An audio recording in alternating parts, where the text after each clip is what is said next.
Screen पर जो प्रश्न आप देख रहे हैं ना 100 में 100% आएगा बोर्ड एग्जाम 2025 में, लिख कर रख लीजिए। क्वेश्चन को पढ़िए, क्या है क्वेश्चन, सिद्ध कीजिए √2 एक अपरिमेय संख्या है। मोस्ट इंपॉर्टेंट क्वेश्चन, कई वर्षों में पूछा, 2024, 2023, 2022, 2019 कई वर्षों में पूछा। बहुत ही बेहतरीन क्वेश्चन है, बिल्कुल तैयार कर लीजिए। चांस नहीं है, ये आएगा ही आएगा। ठीक है, 7 सेट बनेंगे, कई सेटों में आएगा, बहुत ऐसा कम सेट होगा जिसमें नहीं आएगा। ठीक है, और यूपी बोर्ड वालों के लिए क्लास 10th मैथ का क्वेश्चन है। और ये जो क्वेश्चन है आपका चैप्टर एक वास्तविक संख्या का क्वेश्चन है। और जब भी आएगा या तो ये आपका 4 अंक में आएगा, देख सकते हैं किस में आएगा, या तो आपका 4 अंक में आएगा, या तो बहुत कम जो है 2 अंक में आता है, ज्यादातर 4 अंक में ही आता है। इस प्रश्न को जो है तैयार कर लीजिए। ठीक है, सॉल्व करते हैं, आते हैं कॉपी पर, बिल्कुल बेहतर तरीके से सॉल्व करेंगे और कभी नहीं भूलेंगे, इस तरीके से सॉल्व करेंगे। ओके, बिल्कुल तैयार कर लीजिएगा, इसमें कोई कंफ्यूजिंग नहीं है। ठीक है, तो आइए कॉपी पर आते हैं, सॉल्व करते हैं। क्या है क्वेश्चन, क्वेश्चन को लिख दिए। पहले क्वेश्चन, 2 क्वेश्चन था आपका, दोनों क्वेश्चन को सॉल्व करेंगे।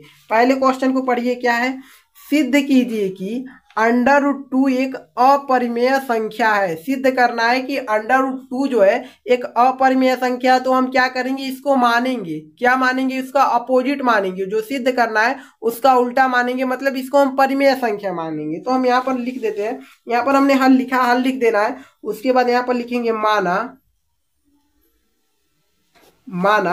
√2 एक अपरिमेय संख्या, √2 एक परिमेय संख्या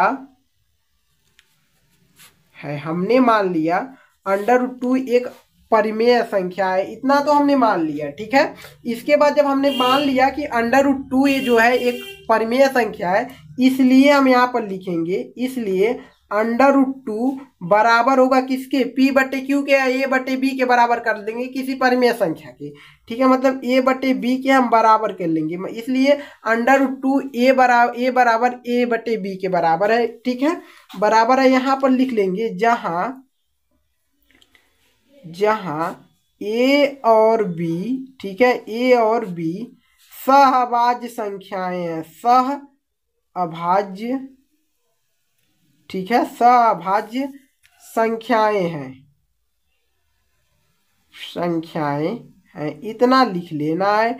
ठीक है, और यहां पर लिख देना है तथा ये जो B है, B ≠0 होता है। ठीक है, B जो होता है ≠0 होता है, वो कभी 0 के बराबर नहीं होता है। जो हर होता है आपका भिन्न का, वो 0 के बराबर नहीं होता है। ठीक है, ≠0 होता है। आप सॉल्व करते हैं इस क्वेश्चन को, इतना लिखना बहुत अनिवार्य है। ठीक है, इस B का गुणा इधर करेंगे तो क्या हो जाएगा, B√2 = क्या हो जाएगा, A हो जाएगा। ठीक है, ये हो जाएगा। आप दोनों पक्षों का हम वर्ग कर लेंगे, क्या ही करना है। ठीक है, दोनों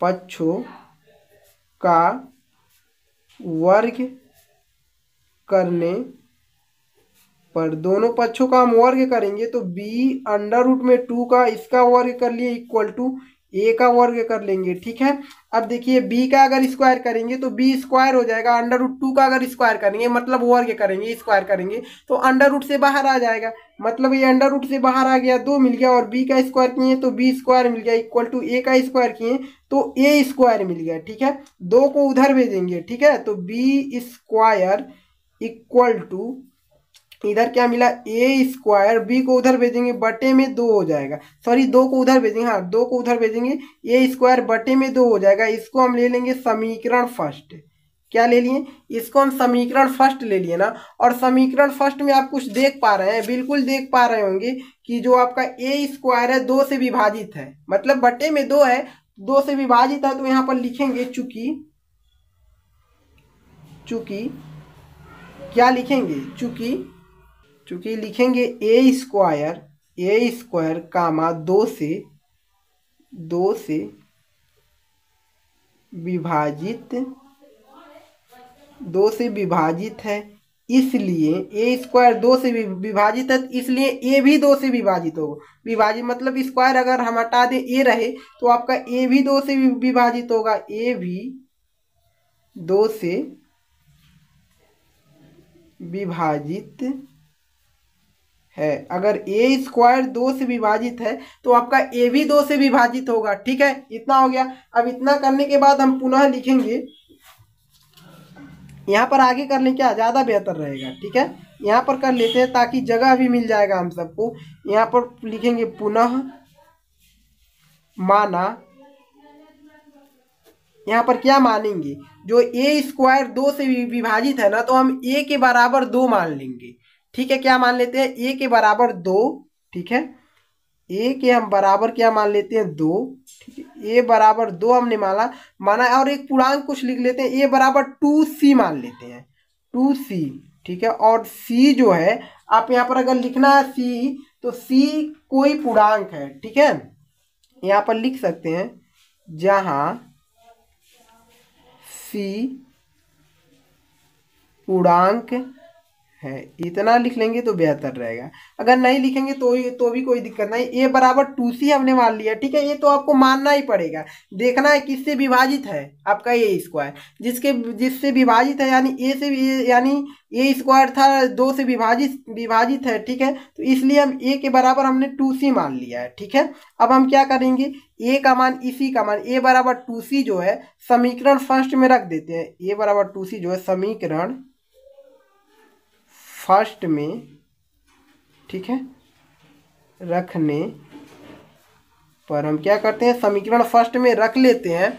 इसके बाद क्या करना है, समीकरण फर्स्ट में रख दीजिए। समीकरण फर्स्ट यही है, क्या है आपका, बी स्क्वायर इक्वल टू ए का ए स्क्वायर है, यहाँ पर ए स्क्वायर, ए की जगह क्या रखना, 2c, मतलब हम 2c का स्क्वायर करेंगे, 2c का स्क्वायर। ठीक, बटे में क्या है आपका, बटे में 2 है तो हम 2 को लिखेंगे। ठीक है, अब देखिए, अब क्या करेंगे, स्क्वायर करिए। ठीक है, बी स्क्वायर इक्वल टू इसका 2c का स्क्वायर करेंगे तो ये आपका 4 हो जाएगा, और c का स्क्वायर करेंगे तो c स्क्वायर हो जाएगा, बटे में 2 तो बटे में 2, 2 से काटेंगे, 2 एक का नम 2, 2 दूना 4 हो गया। सही है। अब देखिए इधर बचा आपका b square equal to 2c square, 2c square.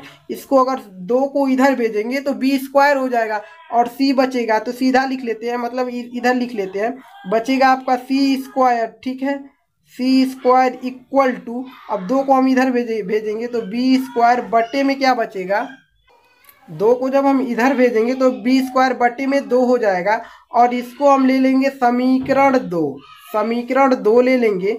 दिखाई दे रहा है बेहतर से ना, इसको हम समीकरण 2 ले लिए, और समीकरण 2 में आप देख पा रहे होंगे कि बी स्क्वायर 2 से विभाजित है, तो चूंकि हम यहाँ पर लिखेंगे, चूंकि बी स्क्वायर कामा 2 से, ठीक है, 2 से विभाजित है। ठीक है, बी स्क्वायर 2 से विभाजित है, इसलिए बी भी, ठीक है, बी भी 2 से विभाजित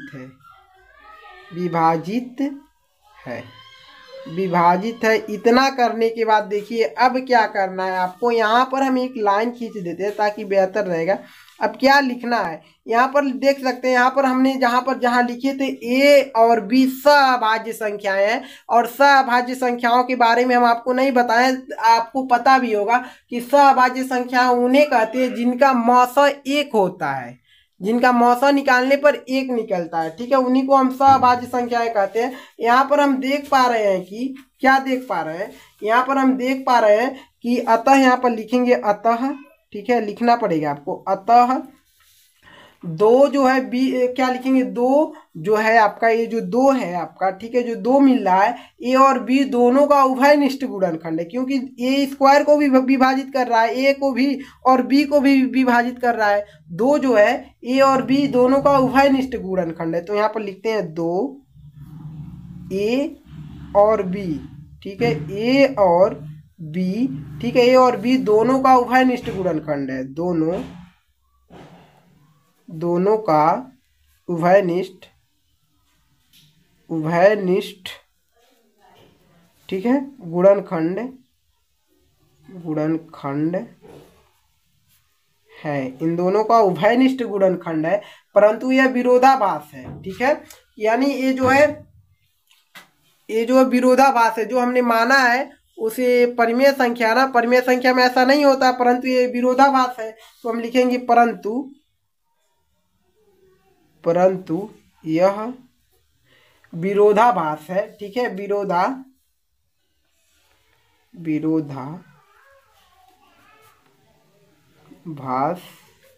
है, परंतु यह विरोधाभास है कि ए बी सहअभाज्य संख्याएं हैं। कि ये हमने माना था ना कि ये भी सहअभाज्य संख्याएं हैं। ठीक है, ए बी, परंतु ये भी विरोधाभास हो गया क्योंकि इसका अभाज्य गुणनखंड दो, इन अभाज्य गुणनखंड दोनों का ए और बी का भी 2 मिल रहा है। ठीक है, तो क्या होता है, A B, A comma B सहअभाज्य संख्याएं हैं, अभाज्य संख्याएं हैं। ठीक है, सहअभाज्य संख्याएं हैं। अतः हमारी कल्पना गलत है। ठीक है, हमारी कल्पना गलत है। इससे सिद्ध होता है कि